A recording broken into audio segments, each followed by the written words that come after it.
Okay, let's start off with Lowry Barcott.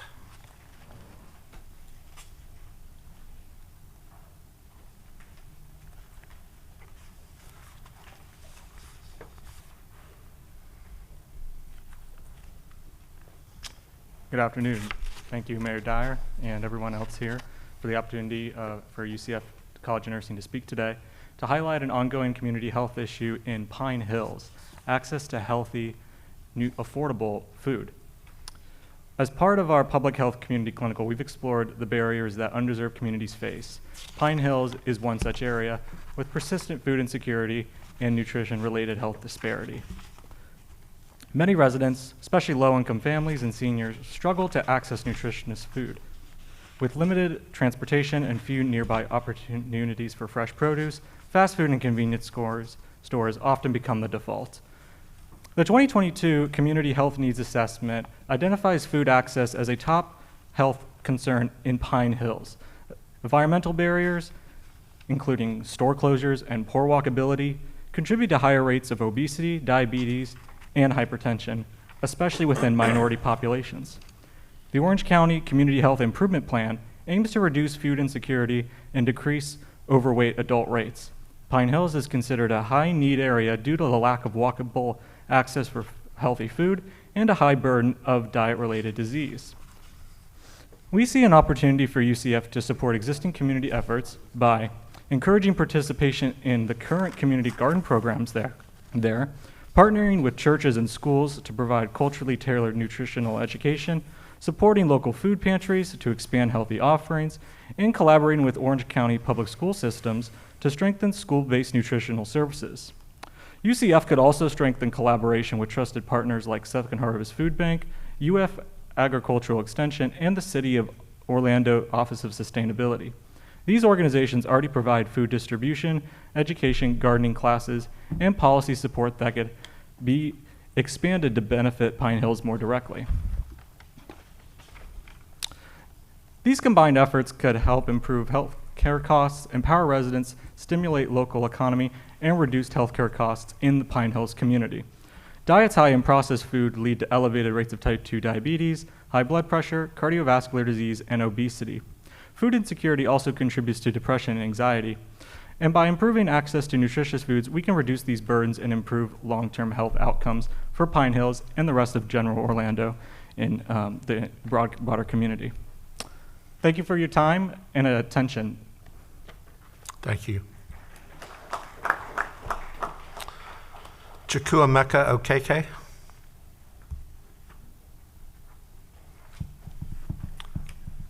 Did I get that exactly right? Close.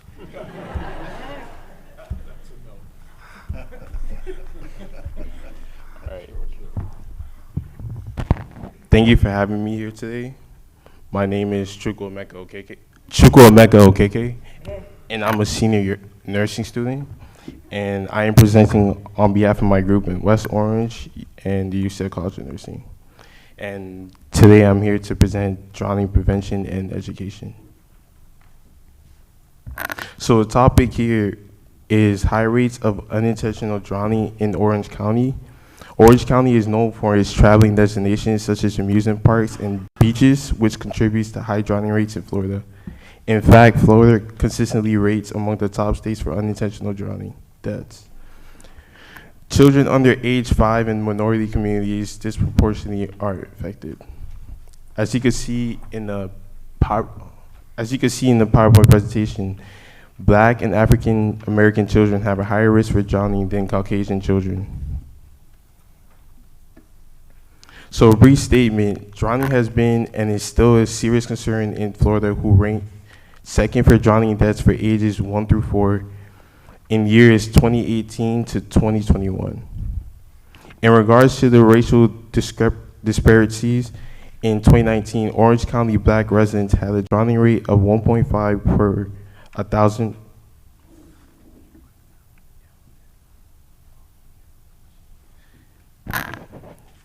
So in regards to racial disparities, in 2019, Orange County Black residents had a drowning rate of 1.5 per 1,000 100,000 residents, while white people had a drowning rate of 0.7 per 100,000 residents. So here, as you can see on the presentation, here's a chart reinforcing what I mentioned about the minority groups, with Black being mainly high with the drowning rates in Orange County. So potential solutions, we need to assess with statistical support, identify opportunities to pilot efforts at a few Orange County high schools, and then reassess areas around the selected high schools for decreased drowning rates. As this is aimed towards the educational campaign with standardized lifeguard training programs within the Orange County high schools. So the potential outcomes we're looking for, we would like to see a reduced drowning rate, reduced drowning deaths and ER visits among young children, increase awareness of water safety in high-risk communities, enhance cross-agency collaboration to improve health equity, and support Orange County goals to address unintentional injuries, a top concern. You can finish up. Oh. Just go ahead and finish up. Okay, good. You're good. Okay. And then, however, these will be the barriers we potentially face. Financial concerns for providing certifications and supplies, such as mannequins and flotation devices. Schools must be equipped or have access to pools for training purposes, and liability concerns regarding student safety. And that concludes my presentation. Thank you. Commissioner Ortiz? Before you go, are you, Mr. Okeke? I got a question for you. Have you been in touch with Dr. Karsh? Dr. Karsh? Karsh, yeah, from Orange County, Director of the Health Department. He has a program. He's working on the same issue because of the amount of drownings. So it would be, I'll be more than happy to put you guys in contact. He will help you immensely. He's been working on this for a while, and I know in the city of Orlando, on most of our swimming pools, we have programs also to teach our kids heavily. You know, I mean, we do, and now during the summer, we even equip in other swimming pools with water heaters around the city, in order to make it more comfortable for these kids to do it, That's to practice during the winter. But I would love to go ahead and put you in contact with Dr. Karsh, because there's a campaign going on, and I think you will get or benefit from this. Okay. So, thank you. Thank you. Thank you so And much. Thank you for your presentation. Commissioner Rose? Oh, okay. I want to connect you with Children's Safety Village. They also have a swimming pool and do swimming lessons in the community. It's in District 5 in the Mercy Drive area. It's called Children's Safety Village of Central Florida. Repeat that, Children's Safety. Children's Safety Village of Central Florida. I was actually on the phone with Brent a couple minutes ago trying to get some of the elementary school. And so I don't want to tell you how you did your presentation, but let's think about going a little lower in age, because by high school they might have gone to pool parties, et cetera. So in the district, we're going to pilot doing some elementary schools. I would love to work with you guys on the best way to get it done. All right. Yeah, that's perfect. Any more questions? Okay, thank you. All right, thank you.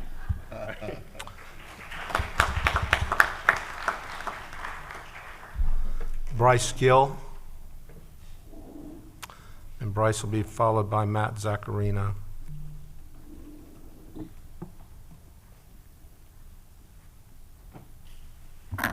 My name is Bryce Gill. My business address is 941 West Morse Boulevard, Suite 100, Winter Park, Florida, 32789.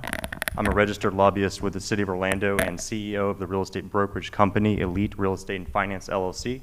I'm also a member of the Orlando Regional Realtor Association and licensed mortgage loan officer. I'd also like to mention I'm a UCF grad. I'd like to propose some ideas for affordable and fair housing today and in future City Council meetings. For today, I'd like to focus on the issue of down payment assistance. As you know, the City of Orlando has a great down payment assistance program, and that it has been suspended due to state funding. I understand that this program may be reinstated next month, but it is not guaranteed. The importance of the down payment assistance program cannot be overstated.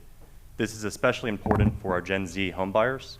According to LendingTree, nearly 80% of Gen Z homebuyers receive down payment assistance. The down payment assistance program is not just ethical, it's great for the local economy. The program essentially pays for itself to some extent via property tax revenue. Let me explain. According to Fair Assessments LLC, the average homeowner pays about $1,700 in property taxes per year.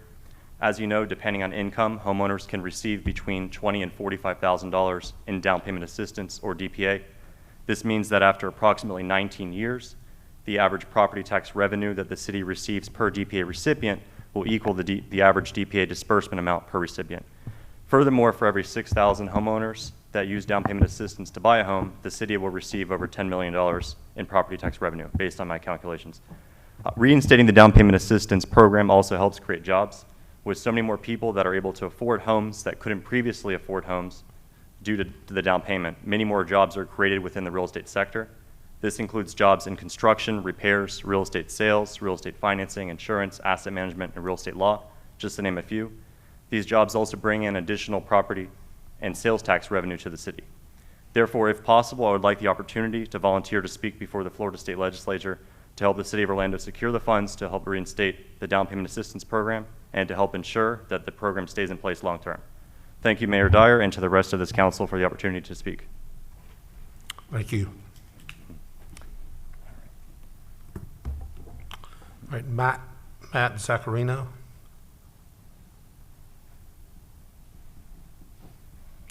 Melissa Cooley.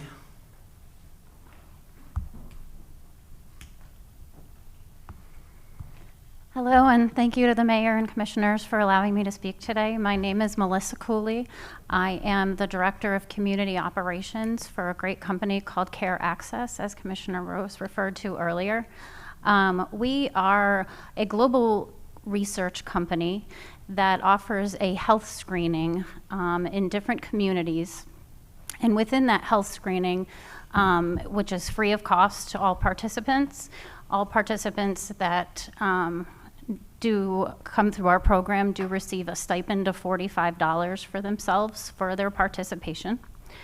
If they do qualify for one of our clinical research trials, we simply will educate those people on that opportunity so that they can make an informed decision as to whether they would like to participate in our clinical research trials as well. Now, of our testing, we have some standard tests that some doctors do run,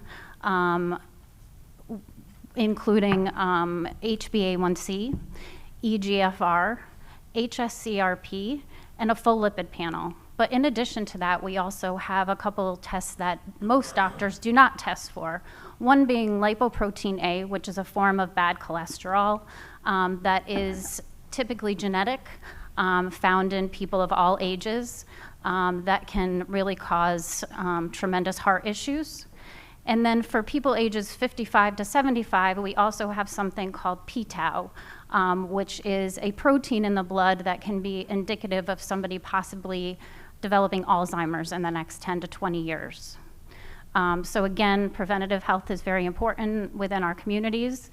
We do bring this program into different communities, churches, all sorts of different organizations. So if any of you are interested, we would love to speak with you and bring it to your communities as well. Thank you. Yes, thank you.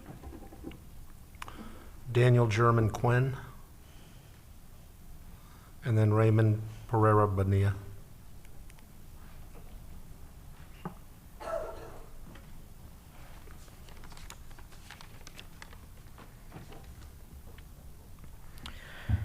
Hello, Orlando City Commission. My name is Daniel German Quinn. I'm 15 years old, and I live at 1512 Gale Ridge Drive, Apopka, Florida. And I plan to settle here in the city of Orlando in the future. I'm here with Sunrise Movement Orlando, and I'm here to talk about how parking mandates should be lifted in Orlando. Even though at the moment I personally don't live in the city, the problems that come from parking are still very visible. From my view of the streets, the city is visible how minimal the walking area of the streets are. Watching people cram into small parts just to walk, while on every street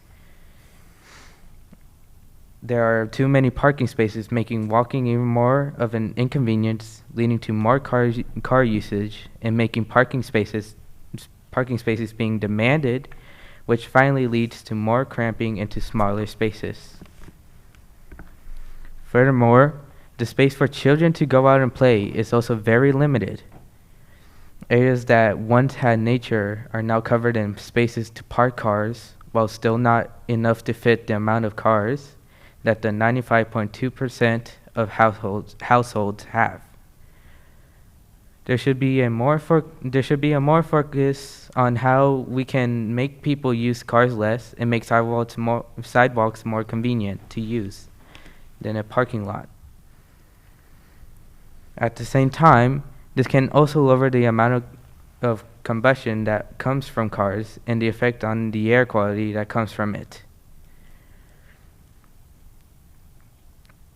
At the same time, the construction of these parking lots also increases the rent rate of the city, leading to higher prices from the amount of parking lots that are being constructed, which if I want to live in the future in the city, I wish to have affordable rent. Together, we can increase green spaces while combating climate change and lowering rent rates by lifting parking mandates and having more space to walk around and enjoy this beautiful city of Orlando. Thank you. Thank you. Thank you. Raymond Pereira Bonilla.